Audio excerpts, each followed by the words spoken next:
Hi, I'm Pauline Field, and this is today's video on how to retire happily. And today we're going to be looking at lifelong learning and the investment that it is and the benefits that it has, because it has a lot.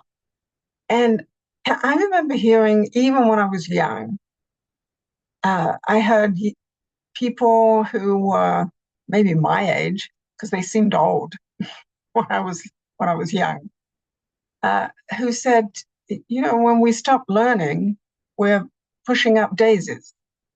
So lifelong learning is not something that's new, but definitely something we want to think about.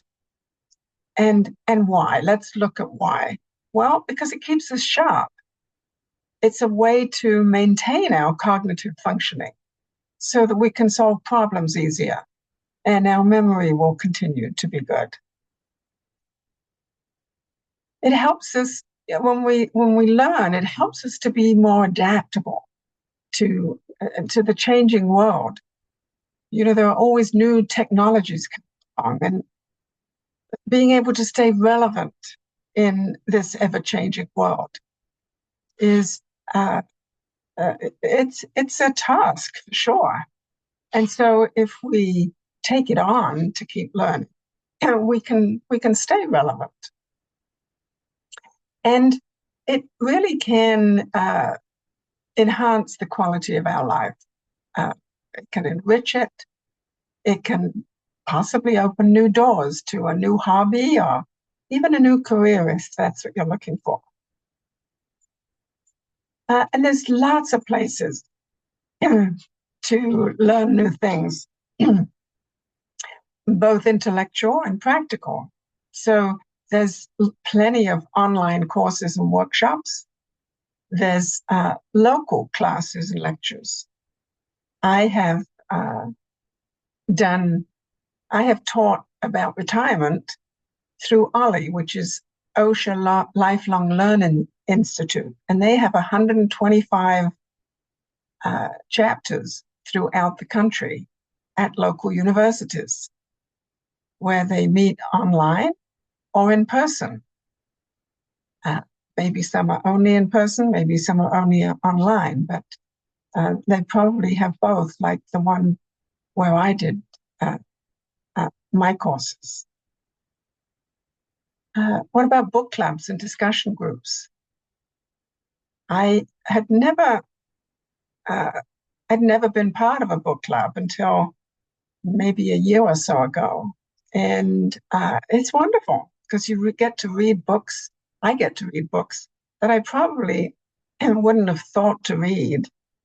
And then to hear other people's opinions of them and learn how to be a little more, I don't know, discerning in the way I'm reading, to be a little more analytical, I guess. So, as well as the enjoyment of going to the book club and reading the book, I'm learning. And then there's just projects. Maybe there's things that you want to learn.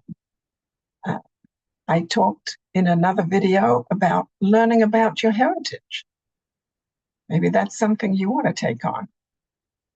And maybe you've always liked the idea of gardening, but you just didn't know if you could, or maybe you just never been able to make anything live past 3 weeks. Well, you can try again, get a book, talk to a friend, take a class. So lots of things you could do. What about learning how to change the oil in your car? That could be fun, and it could save you money too.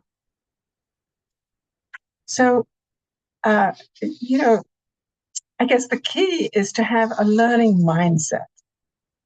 That you just want to be curious, and have that be your guide. And have a beginner's mind. I remember a mentor of mine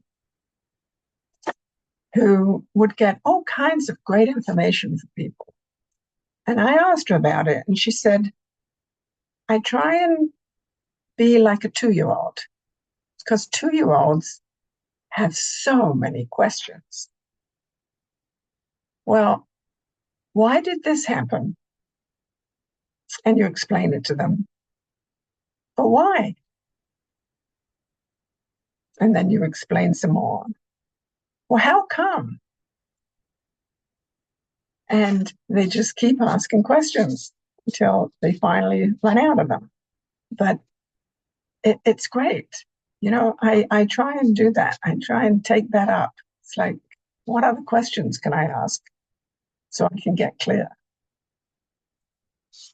And don't forget to celebrate all the small wins you get when you learn something, whether it's being able to paint something that you never thought you'd be able to paint, or you're able to pick the first tomato you've ever grown. Whatever it is, just enjoy it and celebrate it. And then tell me about it in the comments. I'd love to hear from you. So thanks for being here, and I'll see you back here tomorrow.